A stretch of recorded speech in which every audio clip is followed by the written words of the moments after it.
ही हो सकती है, कोई अपने घर परिवार को छोड़ के बड़ा नहीं बन सकता। उसी सूत्र में आगे कहते हैं इसमें संयम, सेवा और सहिष्णुता की साधना करनी पड़ती है। संयम, सेवा और सहिष्णुता, तीन चीज कही है गुरुदेव ने।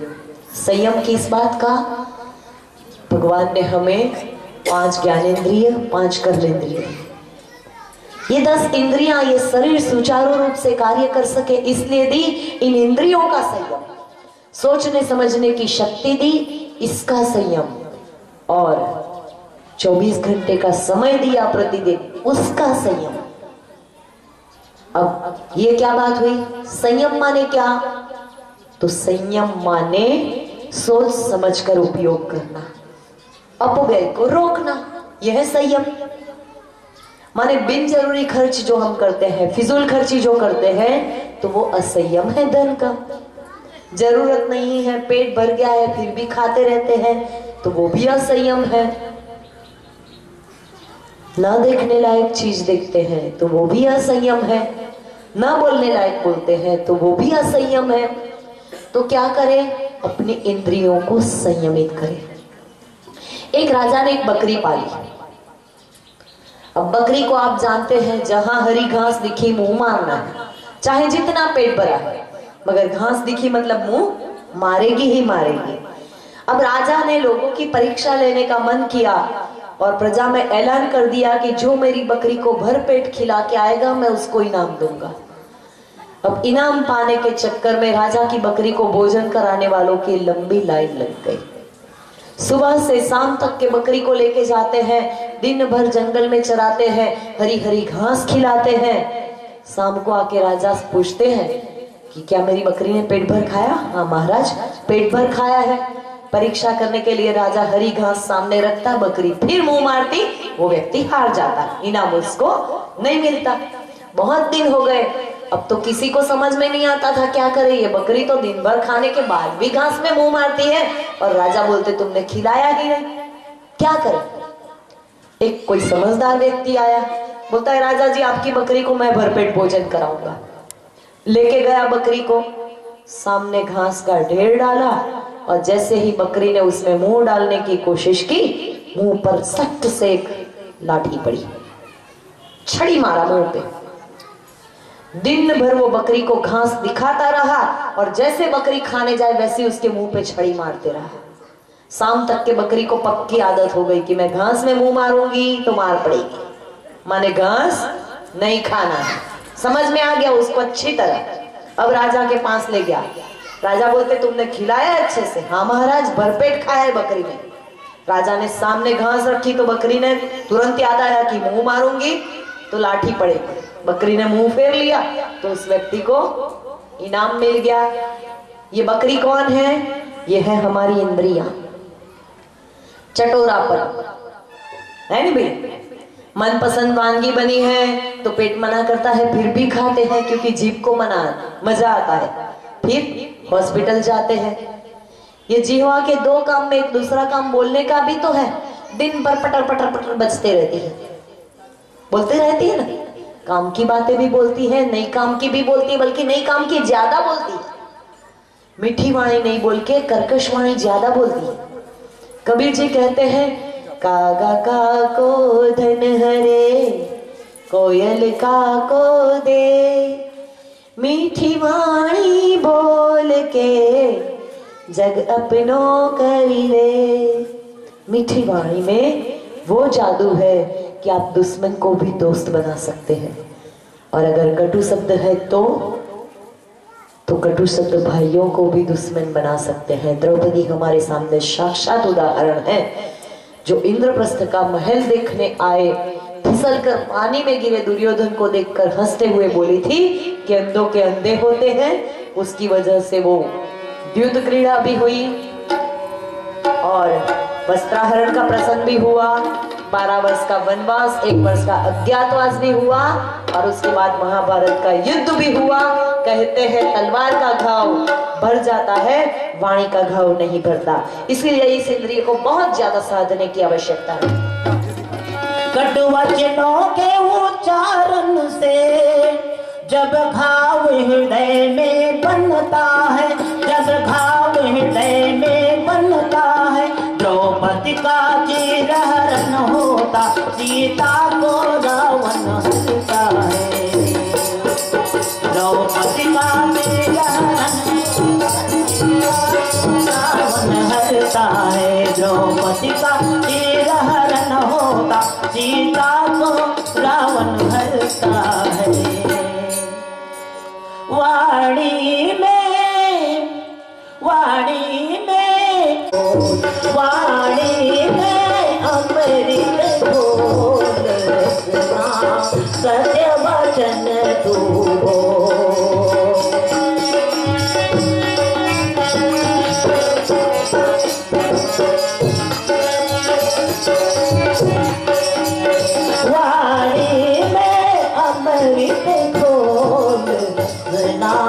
सत्य वचन तू हो,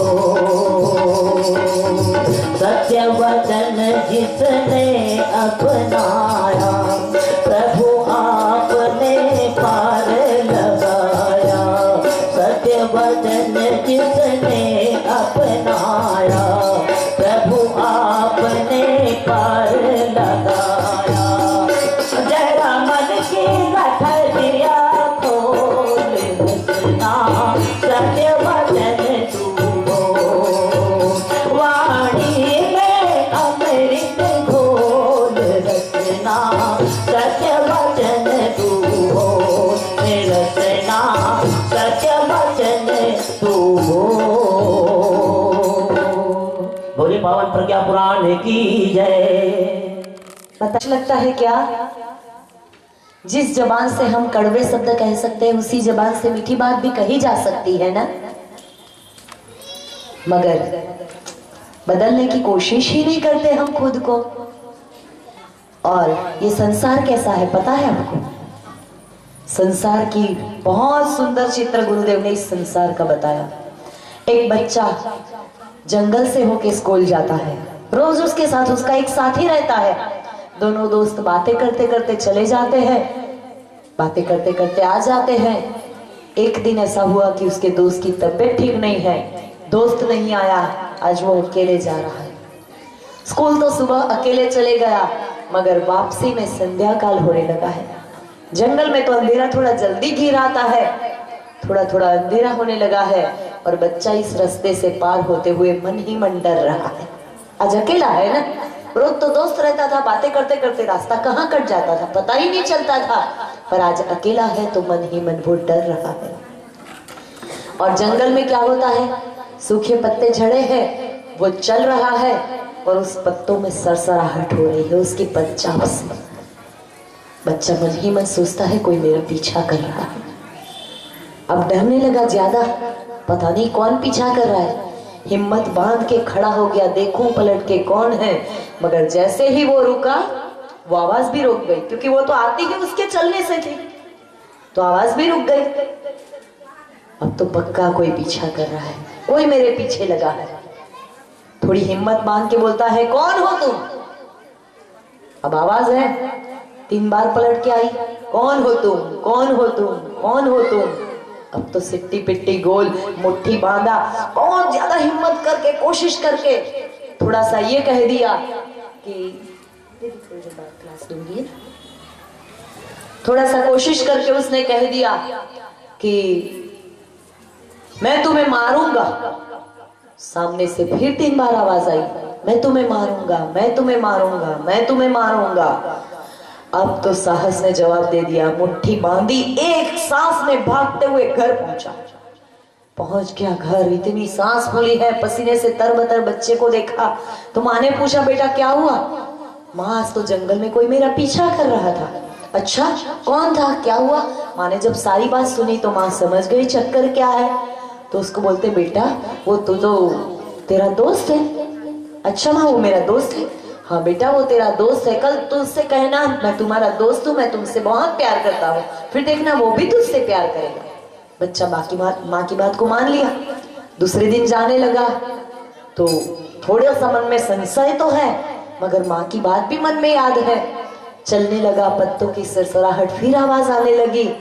अब की बार माँ की बात को याद करके थोड़ी हिम्मत करता है, बोलता है मैं तुम्हारा दोस्त हूँ। तो सामने से 3 बार पलट के आवाज आती है, मैं तुम्हारा दोस्त हूँ, मैं तुम्हारा दोस्त हूँ, मैं तुम्हारा दोस्त हूँ। तो हिम्मत बढ़ गई, खुश हो गया, दोस्त है ये तो दुश्मन नहीं है, कोई नुकसान पहुंचाने वाला नहीं है। फिर साहस करता है और उत्साह से कहता है मैं तुमसे बहुत प्यार करता हूँ। सामने से 3 बार आवाज आ रही है, मैं तुमसे बहुत प्यार करता हूँ, मैं तुमसे बहुत प्यार करता हूँ, मैं तुमसे बहुत प्यार करता हूँ। खुश हो गया बच्चा, वाह, जंगल में एक साथी मिल गया, कितनी शानदार बात। ये कौन है, क्या है ये चीज? ये संसार है हमारा। ये संसार ऐसा ही है जैसा हमने बनाया है। एक रबड़ की बॉल लेके आप कस के दीवार पे मारिए तो जितनी जोर से आपने मारा है उतनी जोर से वो पलट के वापस आती है, नहीं आती? आती। कुछ ऐसा ही है ये संसार, जैसे हम हैं वैसा हमारा संसार है। माने हम दूसरों को जो देते हैं पलटकर वही वापस मिलता है। तो फिर क्या करें? प्यार चाहिए तो प्यार बांटो, और नहीं तो किसी को गाली दोगे तो गाली खाने के लिए तैयार भी रहो, ठीक है ना? यही तो होता है ना भाई। तो लोगों से प्यार बांटकर मीठी वाणी में बात करके क्या एक छोटा सा स्वर्ग अपने आसपास हम नहीं बसा सकते? क्या स्वर्ग में जाने के लिए मरने की प्रतीक्षा करना जरूरी है, या अपने आसपास एक सुंदर प्यार भरा स्वर्ग हम स्वयं बसा ले, वो सही रहेगा? क्या लगता है आपको, क्या होना चाहिए? आपका स्वर्ग यहां बसे या मरने के बाद? यहां। सच्ची समझदारी तो उसी में है। ऐसे भी 84 लाख योनियां भटकने के बाद मिला है ये मनुष्य जन्म, और ये जन्म इतना श्रेष्ठ है कि उसको यूं ही गंवाना तो बेवकूफी होगी। गुरुदेव कहते हैं सड़क पे चलने वाले 4 पैर वाले और हम 2 पैर वाले। अगर हम में परमार्थ का भाव नहीं है, हृदय में करुणा नहीं है, तो उसमें और हम में कोई अंतर नहीं। अगर हम भोजन करते हैं और बच्चे पैदा करते हैं यहीं तक सीमित है, तो ये 2 काम तो वो भी कर लेते हैं, करते हैं नहीं करते भाई? है दीदी, मैं मंगवा ली है भी, यही रख दीजिए।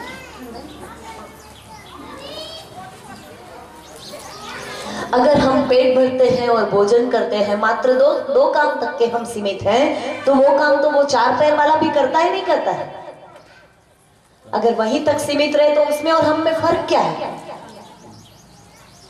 ये मत कहिए कि हम अपने बच्चों को संस्कारी बनाएंगे, हम अपने बच्चों को बहुत प्यार करेंगे। अपने बच्चों को वो भी बहुत प्यार करते हैं। आप एक छोटी सी चिड़िया को देख लीजिए जो ऊपर पेड़ पे किसी कोना में घोंसला बना के बैठी है, उसके अंडे में से अभी अभी बच्चे निकले हैं, वो बच्चा उड़ना भी नहीं सीखा है, तो चिड़िया न जाने कहां कहां से दाना चुन के लाती है, उस बच्चे के मुंह में निवाला खिलाती है। खिलाते नहीं खिलाती? क्या वो बच्चा बड़ा होकर उसको कमाई खिलाएगा?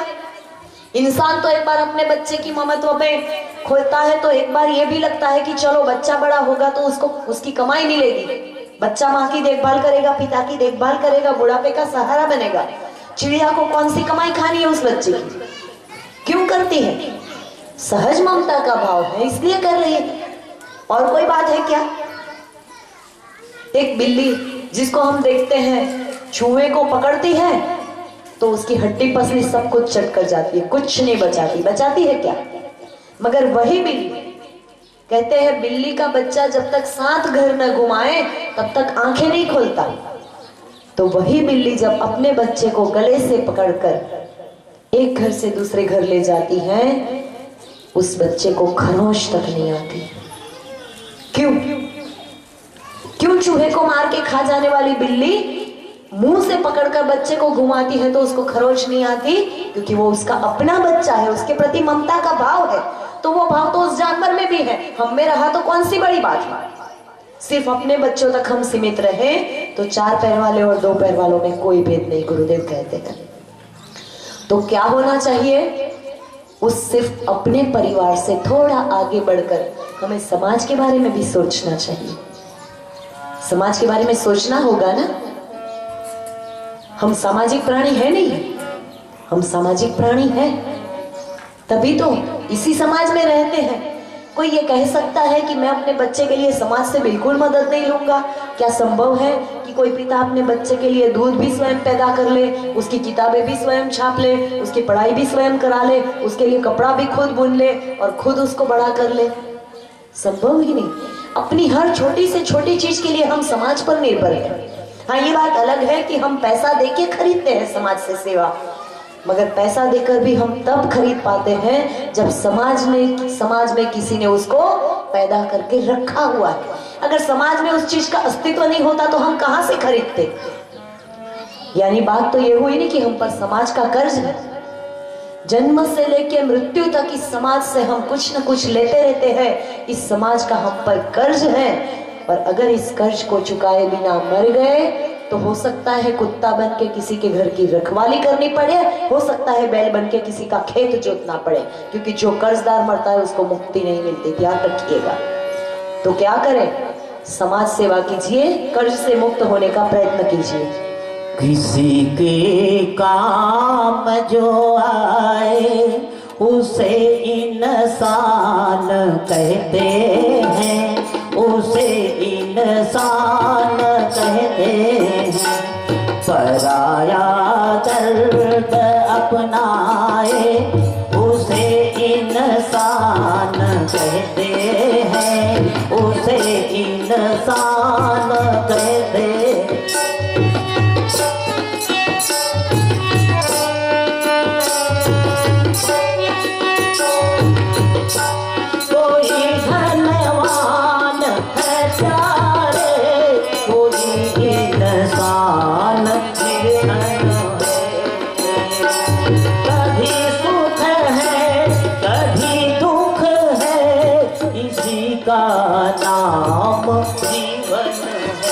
उसे इंसान कहते हैं, उसे इंसान कहते हैं।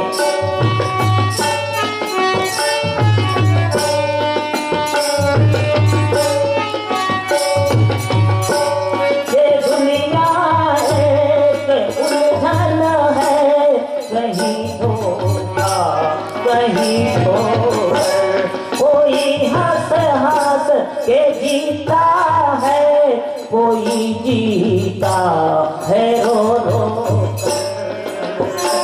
जो मिलकर फिर संभल जाए उसे इंसान कहते हैं, उसे इंसान कहते हैं।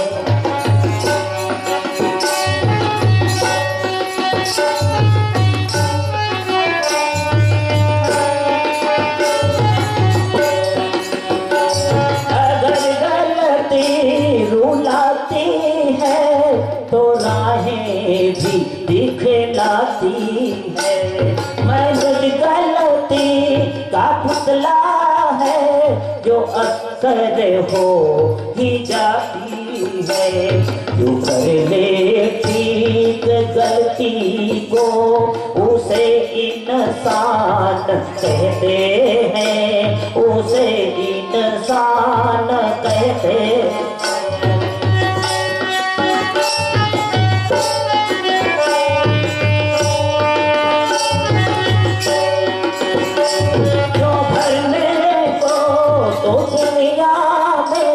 पशु भी पेट भरते हैं, मेरे इंसान का दिल जो वही परमार्थ करते हैं।